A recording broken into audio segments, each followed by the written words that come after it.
아멘. 아멘. 할렐루야. 오늘 함께 하신 여러분들을 주님의 이름으로 축복합니다. 가족을 의미하는 그러한 단어 중에요, 식구라는 그러한 단어가 있습니다. 우리 식구다고 이렇게 말하는 그런 표현이 있지 않습니까? 여러분, 이 식구라는 것이 그럼 어떤 의미인지 혹시 아시나요? 이 식구는요, 이제 한문으로 보면은 이제 먹을 식자에 입구자 이런 단어를 사용합니다. 그래서 이제 국어 사전을 살펴보니까요, 식구 그러면은 같은 집에 살면서 끼니를 함께 먹는 자, 그 사람을 식구라고 부른다고 합니다. 근데 조금 더 다른 의미가 더 포함되면은 같은 그 집에 살며 끼니를 먹는 사람뿐만 아니라 같은 단체나 기관에 속해서 함께 먹고 일하는 사람을 의미한다. 여기까지 말하는 것을 볼 수 있습니다. 이 말은 아마도 가족이라는 그런 공동체를 이루는 매우 중요한 요소가 많이 있는데, 그 중에 하나가 뭐라고요? 함께 먹는 거. 함께 먹는 그 사람이 식구라고 했으니까 그것이 가족을 이루는 중요한 그 요소 중에 하나가 아닌가, 이것을 강조하는 말이다라는 생각을 해봅니다. 그런 면에서 사실 요즘은 좀 아쉬운 점이, 물론 우리가 가족이 함께 있는데 언젠가부터 가족이 식구보다는 어떤 삶을 살고 있습니까? 같이 모여서 밥을 먹기보다는 다 바빠가지고 각자 같은 곳에 먹기보다는 집에서 먹는 사람 따로, 밖에서 먹는 사람 더 많고, 뭐 이런 식으로 조금 이 가족이 좀 무너져 있지 않나, 이런 생각이 들곤 합니다. 자, 그럼 여러분, 믿음의 공동체는 어떨까요? 믿음의 공동체 같은 경우도 크게 다르지 않다라는 생각을 해봅니다. 우리 교회 공동체가 있는데요, 이 믿음의 공동체 안에서도요, 무엇이 중요한 교제의 요소 중에 하나인가 보니까요, 먹고 마시는 거. 이게 참 중요한 교제의 요소 중에 하나였다라는 것을 알 수 있었습니다. 그래서 저희가 사실 코로나 전에는요, 저희 교회 자랑 중에 하나가 뭐였냐면은, 이제 우리 오전 예배 마치고 나서 12시가 좀 넘어서 지하에 식당에 내려가면은 같이 점심 식사를 했습니다. 우리 집사님들, 우리 권사님들이 정말로 이 솜씨가 뛰어난 분들이 많으셔가지고 정말로 맛있게 식사를 하면서 교제를 했던 기억이 있는데요.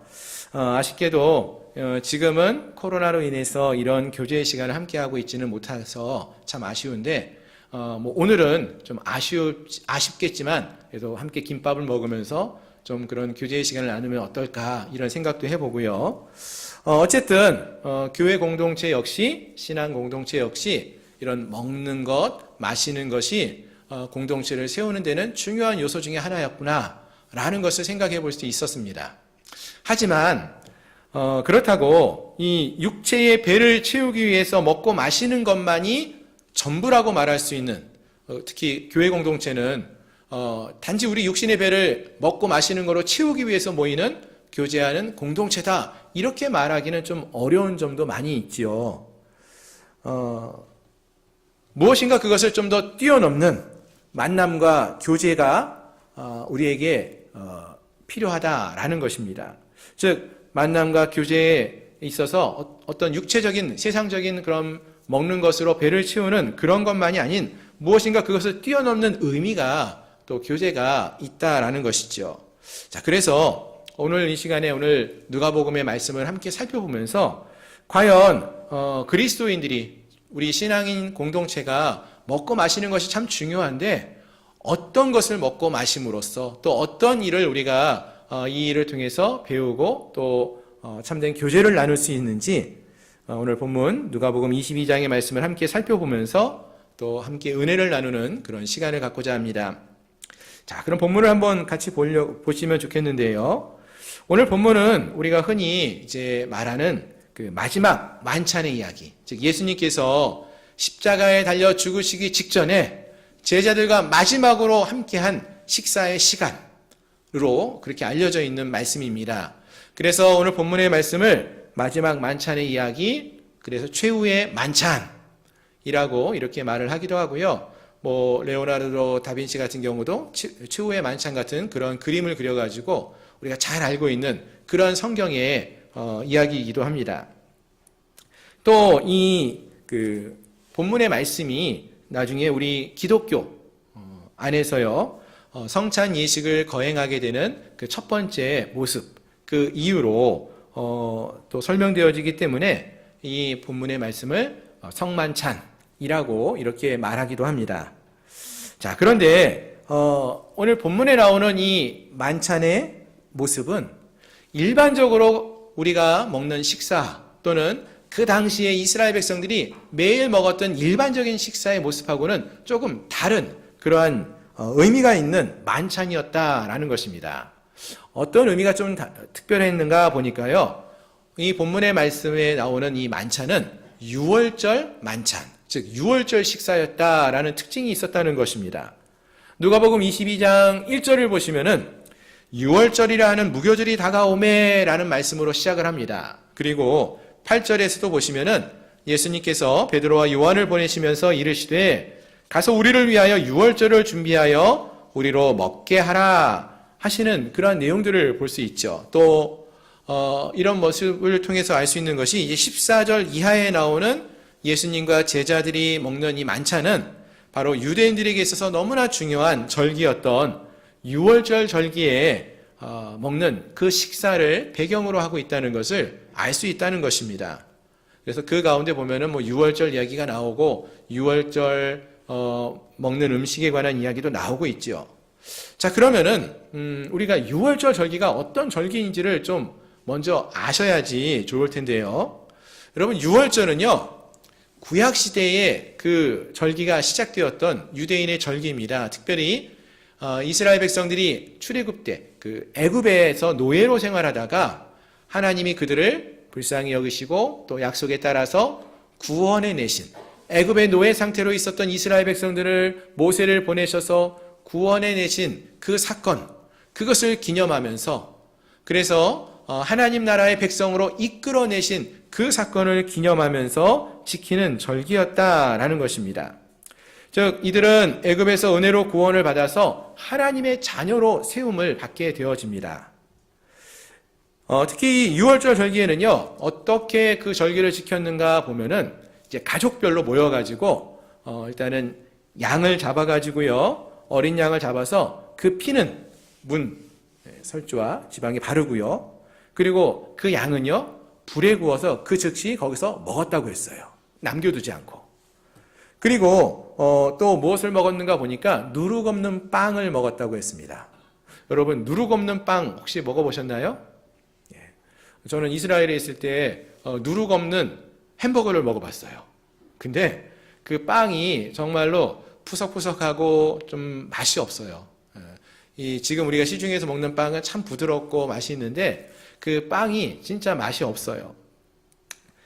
어쨌든 이런 누룩 없는 빵 그리고 쓴나물과 함께 먹었다고 했습니다. 자, 근데 여기서 중요한 것은 뭐 빵, 누룩 없는 빵, 뭐 쓴나물, 뭐 어린 양 이것도 참 중요한데요. 여기서 이 모든 일을 함께 가족들이 함께 모여서 이 예식을 유월절 절기의 예식을 지켰다라는 것입니다. 왜 함께 모였을까요? 쉽게 생각할 수 있는 건 이런 것이죠. 양 한 마리를 잡아서 지금 고기를 먹어요. 근데 여러분 우리 교회에서도 뭐 고기를 좋아하시는 분들이 분명히 계실 텐데 나 양 한 마리 잡아서 내가 혼자 다 먹을 수 있을까요? 그거 쉽지 않습니다. 아무리 많이 먹어도 고기는 어느 정도 한정이 되어 있습니다. 혼자 먹을 수 있는 양이. 그러니까 특히 이 당시에는 뭐 냉장고가 있는 것도 아니고 이 유월절 절기의 특징 중에 하나는 그날 잡은 그 양은 거기서 다 먹어야 돼요. 그러다 보니까 이제 가족들이 함께 모여서 이 절기를 지켜야만 했었습니다. 하지만 우리가 또 기억해야 할 것이 앞에서도 말씀을 드렸지만 이와 같이 함께 모여서 먹는 데는 무엇인가 특별한 의미가 있는데 그것은 하나의 뜻을 품는 공동체로 세워지고자 하는 그러한 목적이 있었기 때문이라는 것입니다. 즉 유월절에 어린 양과 누룩 없는 빵과 또 쓴나물을 먹으면서 이들은 무엇을 생각하냐면은 기억하고 생각하게 되냐면은 우리가 더 이상 애굽의 노예의 신분이 아니라 이 애굽의 노예로부터 빠져나와서 출애굽해서 하나님 나라의 가족으로, 하나님 나라의 백성으로 이제 우리가 새롭게 세워졌다. 하나님이 이 일을 행해 주셨다. 이것을 기념하면서 이 유월절 절기를 계속해서 지켜왔다라는 거예요. 그래서 많은 분들이 함께 모여서 함께 이것을 먹고 마시면서 이 사실을 되새기면서 우리가 하나님의 새로운 백성이 되었음을 되뇌이는 그런 시간이 바로 이 유월절이 갖고 있는 중요한 의미였다라는 것입니다. 그래서 유월절은 더 이상 애굽의 노예가 아닌 하나님 나라의 새로운 백성이 되었음을 되새기는 정체성을 확인하는 그러한 절기였다라는 것입니다. 근데 여러분, 우리는 지금 이 유월절 절기를 지키고 있습니까? 교회 다니면서 유월절 절기를 지키자 그런 얘기 못 들어보셨죠? 왜냐하면은요, 저희는 지금은 유월절 절기를 지키지 않아요. 물론 지금도 이스라엘 가면은요, 유대인들은 유월절을 지킵니다. 아직도 어린 양을 잡고요, 고기를 구워 먹고 누룩 없는 빵을 먹고 이렇게 합니다. 그 유월절 절기에. 우리는 왜 안 지킬까요? 우리는 대신 지키는 게 있어요. 뭐냐 하면은 성찬 예식을 함께 거행한다는 것입니다. 그럼 왜 우리는 유월절을 대신해서 성찬 예식을 거행하는 것일까요? 신약에 와서 예수님께서 유월절의 의미를 다시 한번 새롭게 우리에게 가르쳐 주셨어요. 그게 오늘 본문의 말씀인데요. 여러분, 예수님께서 앞에서 말씀드렸지만 이 땅에서 마지막 식사를 이 유월절 절기의 만찬으로 함께 제자들과 식사를 하게 되었다라고 했습니다. 그 말은요, 유월절 식사가 갖고 있는 의미, 즉 애굽의 노예로 있던 이스라엘 백성들을 구원해내서 하나님 백성으로 세우셨다라는 그 의미에 예수님이 새로운 의미를 더하게 되신다라는 것입니다. 자, 다시 말씀을 드리면은 지금까지 이스라엘 백성들의 공동체는요, 유월절 절기를 지키면서 우리는 더 이상 노예가 아니다, 애굽에 속한 노예가 아닌 하나님의 백성이라는 것을 늘 되새기는 그런 시간을 이 유월절 절기를 통해서 회복해 갔습니다.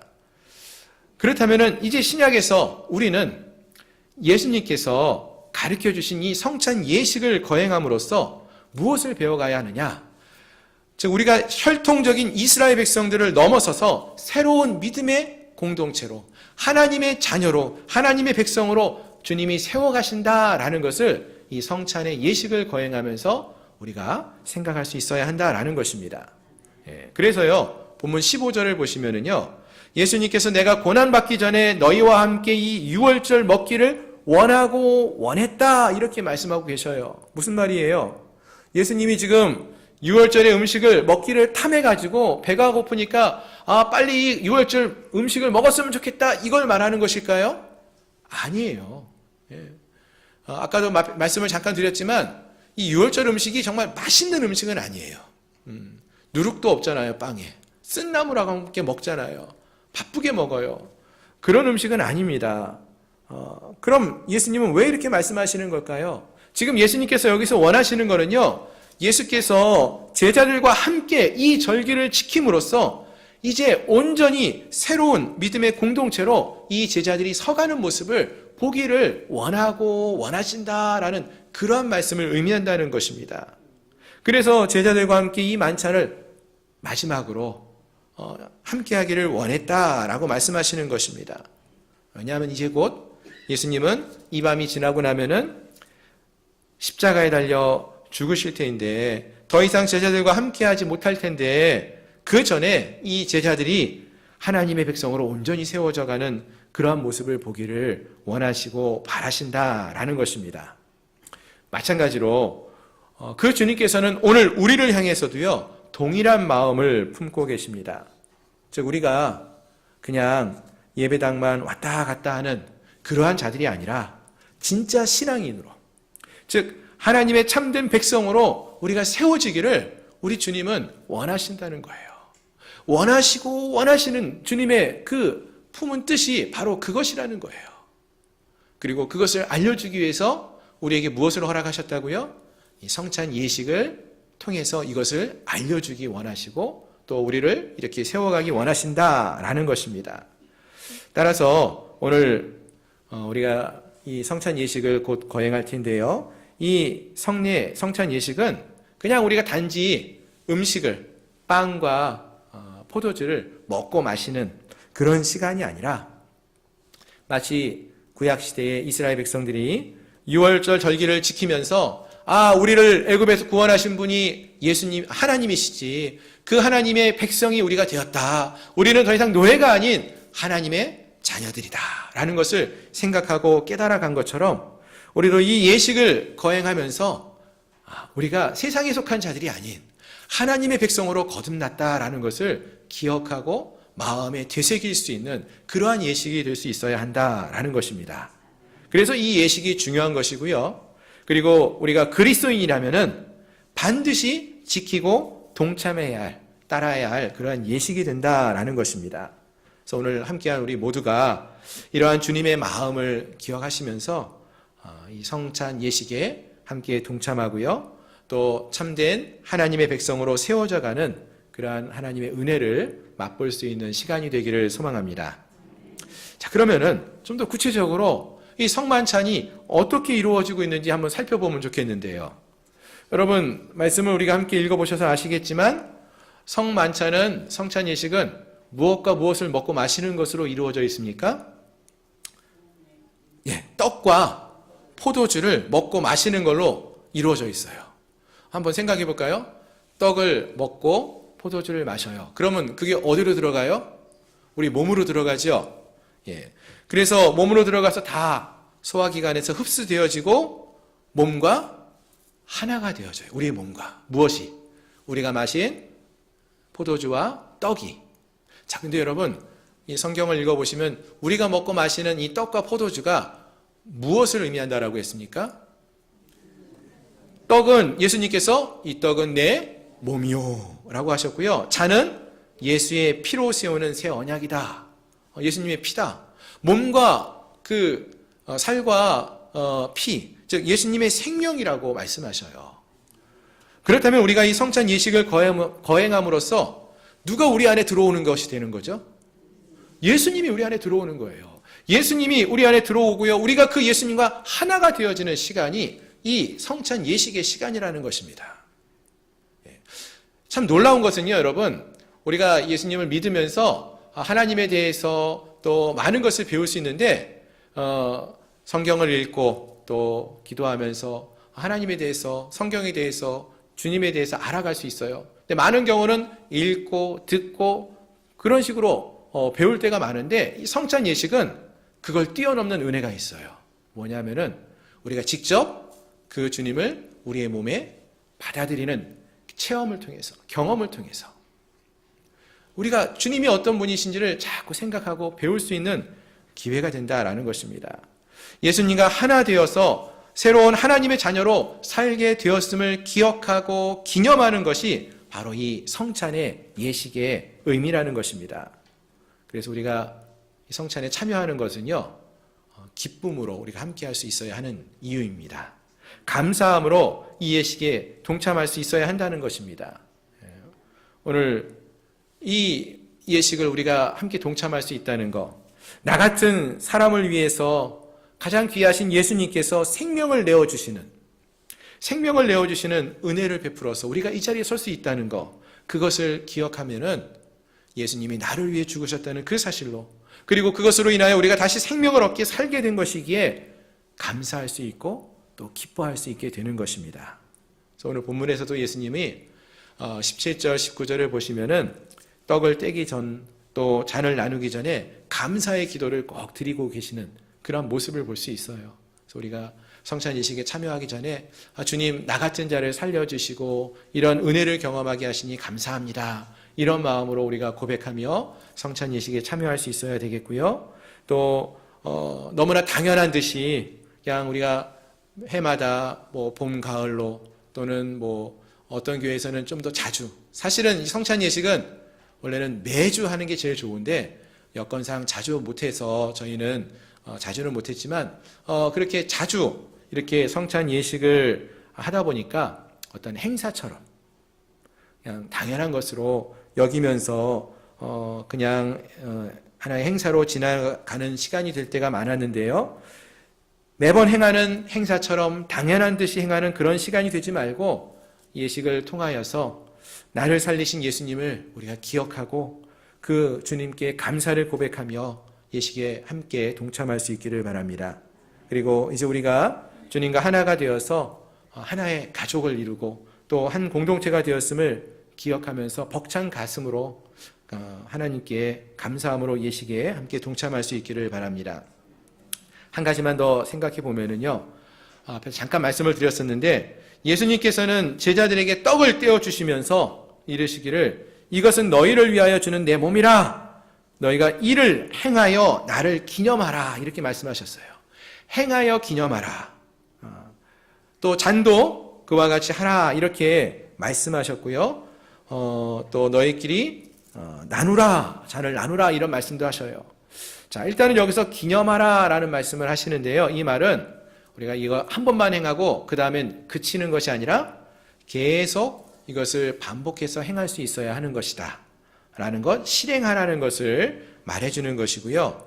또 이제 같은 성만찬을 가르쳐주고 있는 고린도전서 11장에서도 주의 죽으심으로 오실 때까지 전하라 이렇게 말씀하기도 하시죠. 그래서 아까도 말씀을 드렸지만 성찬의 특징은 눈으로 보고 묵상하고 해석하고 생각해보고 믿는 것이 아니라 떡과 포도주를 먹고 마심으로, 즉 예수님의 생명을 의미하는 몸과 피가 우리 안에 들어와서 우리가 예수님과 하나 되어짐을 직접 우리가 경험하는 그러한 마음으로 그렇게 행함으로써 주님을 기념하는, 또 더 나아가서는 우리가 예수님처럼, 예수님은 우리를 위해서 살과 피를 생명을 내어주심으로 우리를 구원해 주셨는데 또 하나님 나라를 세워가셨는데 그와 같이 우리도 하나님 나라를 세워가는 일에 우리의 생명을 드리겠습니다 라는 그러한 마음으로, 고백으로 이 성찬 예식에 동참할 수 있기를 소망합니다. 말씀을 정리하겠습니다. 오늘 우리 시대에서는 우리가 6월절 절기의 예식을 지금은 더 이상 거행하고 있지는 않습니다. 하지만 성찬 예식을 함께 한다라고 했습니다. 우리가 성찬 예식을 거행하는 이유는 바로 우리가 하나님 나라의 새로운 백성이 되었음을 기억하고 기념하기 위해서입니다. 그리고 성찬 예식은 주님이 자신의 몸과 피를, 사랑과 은혜를 우리에게 나누어 주신 것을 기념하는 그러한 시간입니다. 따라서 이제 우리가 주의 백성이 되었다면은 우리도 이것을 기억하며 기념하며 주님의 말씀을 따라서 살 수 있어야 한다라는 것입니다. 앞에서 식구라는 것을 개념을 말씀을 드렸죠. 같은 집에 살면서 끼니를 함께 먹는 사람이 식구라, 내 식구다 이런 얘기를 했었어요. 마찬가지로 우리가 같은 교회에 모여서요 함께 떡과 잔을 나누는 이 성찬 예식을 함께 하는 것, 그러한 사람들이 바로 성도, 하나님의 백성이다 라고 말할 수 있을 것입니다.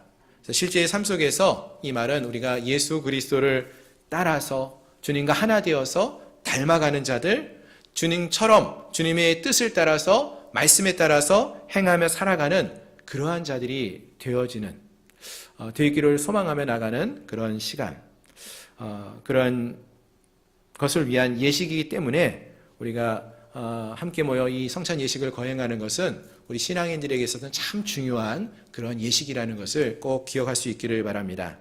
그리고 더 나아가서는 성찬 예식을 거행하면서 주님이 우리를 위해서 주님의 살과 피를 내어주시고 생명을 내어주신 것처럼 우리도 다른 이들에게 주님의 은혜와 사랑을 나누고 섬기는 삶, 그러니까 내 것만 막 챙기는 것이 기독교인들이 가져야 할 그런 모습이 아니에요. 왜냐하면 예수님은 자기의 생명을 우리 위해 다 내어주셨는데 그 은혜를 입은 자들이 내 것만 챙기면 얼마나 그것이 올바르지 못한 모습이겠습니까?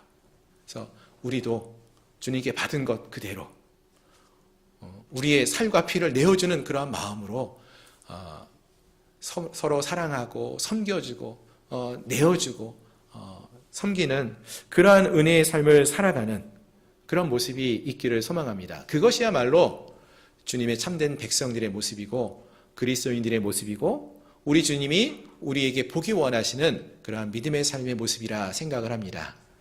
오늘 우리가 함께 성찬 예식을 거행하면서 이러한 하나님의 뜻을 기억하고 또 그러한 믿음의 삶을 살아가는 저희 모든 성도님들이 되시기를 소망합니다. 아멘. 우리 이 시간 찬송가 228장